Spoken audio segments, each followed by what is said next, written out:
कैसे हैं आप सभी? मैं आशा करती हूँ सभी लोग स्वस्थ और प्रसन्न होंगे।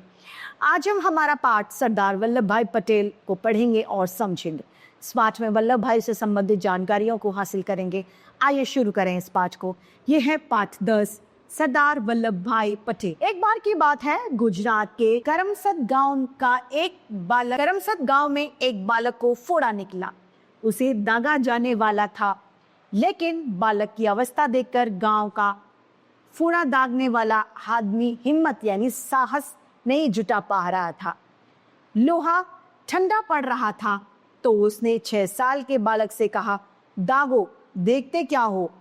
दागने वाले को साहस न हुआ, उसका दिल बदल गया। बालक ने जलते लोहे को स्वयं ही फोड़े के ऊपर रख लिया। उसकी चीख तो निकली लेकिन हाथ नहीं हिला। तो जरा सोचिए उस बच्चे में कितनी हिम्मत हो गई। परिवार के लोग बालक की हिम्मत देखकर दंग रह गए यानी हैरान रह गए। उस साहसी बालक का नाम था वल्लभ भाई पटेल। यही थे वल्लभ भाई पटेल। वल्लभ भाई पटेल का जन्म 31 अक्टूबर 1875 को गुजरात के एक छोटे से गांव करमसद में हुआ था। उनका मन जब पढ़ने में लगता था तो वो घंटों पढ़ते रहते थे। बाजरे के खेत में उन्हें रखवाली भी करनी पड़ती थी। वहीं खेत में रखवाली के साथ साथ उनकी पढ़ाई भी चलती थी।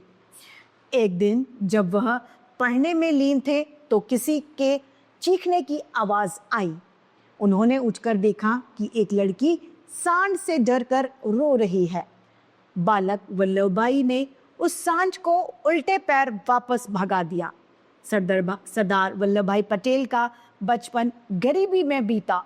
उन्होंने नादियाड स्कूल से मैट्रिक्स की परीक्षा पास की। उसके बाद वो वकालत करने के लिए विलायत यानी विदेश गए।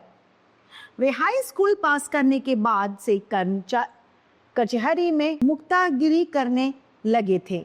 उन्होंने इस काम में बड़ी ख्याति पाई थी क्योंकि वे लेन देन में पवित्रता यानी अच्छी लेन देन करते थे और अनुचित राशि नहीं लेते थे। जो राशि उचित ना हो वो नहीं लेते थे।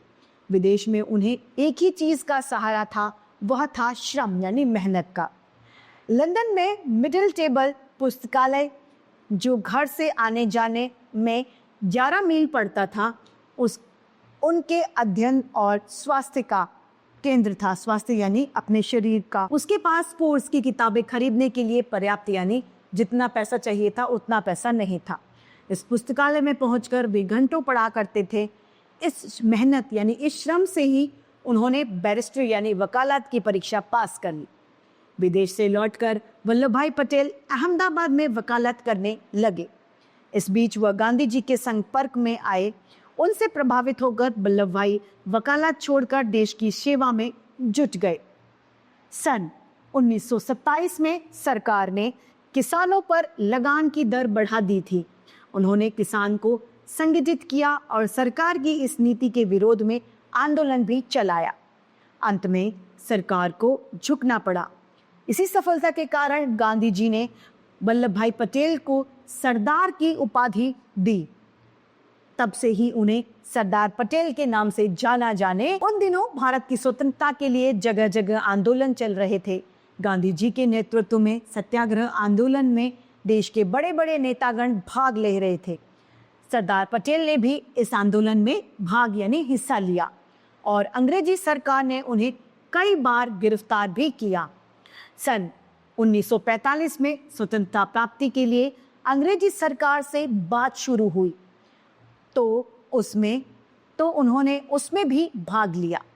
15 अगस्त सन 1947 को भारत देश आजाद हुआ। वे स्वतंत्र भारत के पहले गृह मंत्री बने। उन्होंने राष्ट्रीय एकता के लिए रियासतों को लाया। स्वतंत्रता के बाद उनके सामने कई छोटी बड़ी समस्या आईं। उन्होंने बड़ी सूझबूझ से उन सभी पर नियंत्रण पा लिया। सरदार पटेल स्वतंत्रता प्राप्ति के बाद केवल 2.5 वर्ष ही जीवित रहे।